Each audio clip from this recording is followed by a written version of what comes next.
Friend, હું છું હિરલ. સ્વાગત છે તમારું દિયા કિચનમાં. તો આજે હું તમારી સાથે શેર કરીશ ઇડલી, ઢોસા કે પછી રોટલી ભાખરી સાથે ખાઈ શકાય તેવી ટામેટાની ચટણીની રેસીપી. તો ચાલો આપણે રેસીપીની શરૂઆત કરીએ. ઇડલી, ઢોસા કે પછી આપણે રોટલી ભાખરી સાથે ખાઈ શકીએ તેવી ટમેટાની ચટણી બનાવવા માટે સૌથી પહેલાં આપણે ગેસ ચાલુ કરી લેશું. ચાલુ કરી અને આપણે કઢાઈમાં છે તે તેલ એડ કરીશું.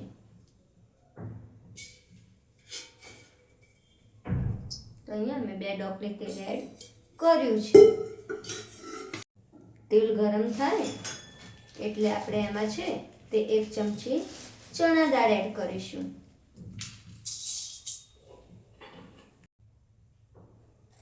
એક ચમચી ચણા દાળ એડ કરી અને ચણા દાળ થોડી થાય એટલે એમાં 1 ચમચી અડદની દાળ એડ કરીશું.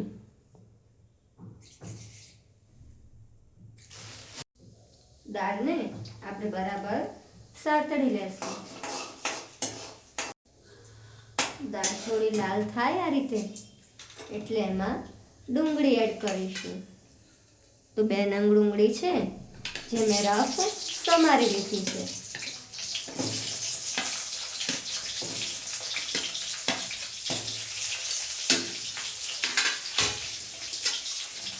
ડુંગળીની સાથે સાથે આપણે 5 થી 6 છે તે લસણની કળી એડ કરીશું. લસણ છે તે તમે વધુ ઓછું કરી શકો છો.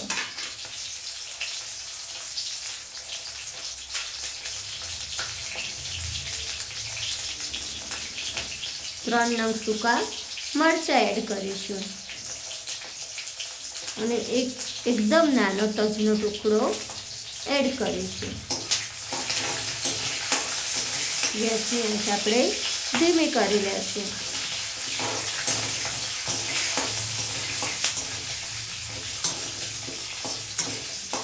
ડુંગળી આ રીતે થોડી લાલ થાય અને ડુંગળીના પડ આ રીતે ખુલવા લાગે પછી એમાં ટામેટાં એડ કરીશું.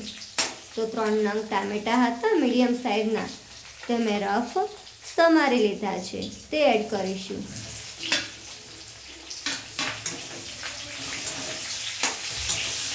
અને બરાબર મિક્સ કરી લેશું. ઢાંકી અને 5 મિનિટ સુધી આપણે તેને ચડવા દેશું. ડુંગળી પણ ચડી જાય અને ટામેટાં પણ ચડી જાય. હવે ચેક કરી લેશું કે ટામેટાં ચડ્યા છે કે નહીં. તો ટામેટાં છે તે થોડા ચડી ગયા છે.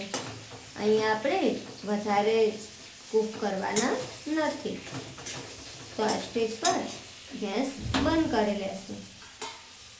ગેસ બંધ કરી અને જે આ મિશ્રણ છે તેને એકદમ ઠંડુ પડવા દેશું. તો મિશ્રણ થોડું ઠંડુ પડી ગયું છે. તો હવે એને મિક્સર જારમાં લઈ લેશું.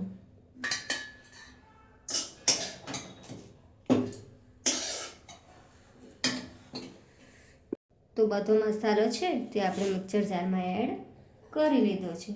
તો હવે એમાં આપણે અડધી ચમચી છે તે કાશ્મીરી લાલ મરચું એડ કરીશું. થોડો હળદર પાવડર એડ કરીશું. સ્વાદ અનુસાર મીઠું એડ કરીશું.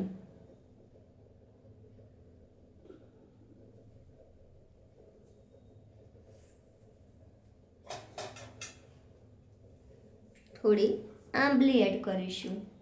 આંબલી છે તેના બી આપણે નીકાળી લેવાના છે. હવે આપણે મિક્સરમાં એક પેસ્ટ તૈયાર કરી લેશું. એકદમ સ્મૂથ આને પીસી લેશું. તો ચટણી છે તે આપણે પીસી લીધી છે. તો હવે તેને એક વાસણમાં નીકાળી લેશું. તો હવે ફરીથી આપણે ચટણી માટે વઘાર કરવા માટે કઢાઈમાં તેલ એડ કરીશું.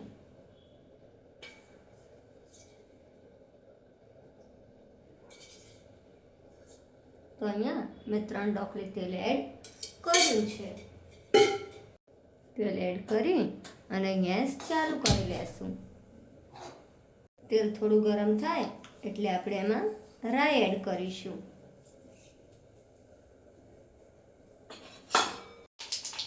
રાઈ ચટકે એટલે આપણે એમાં થોડી હિંગ એડ કરીશું. હિંગ છે તે તમારે સ્કીપ કરવી હોય તો તમે કરી શકો છો.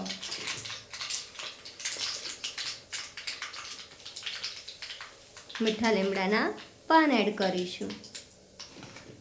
પછી જે વઘાર છે તે બધું આપણે ચટણીમાં એડ કરી લેશું.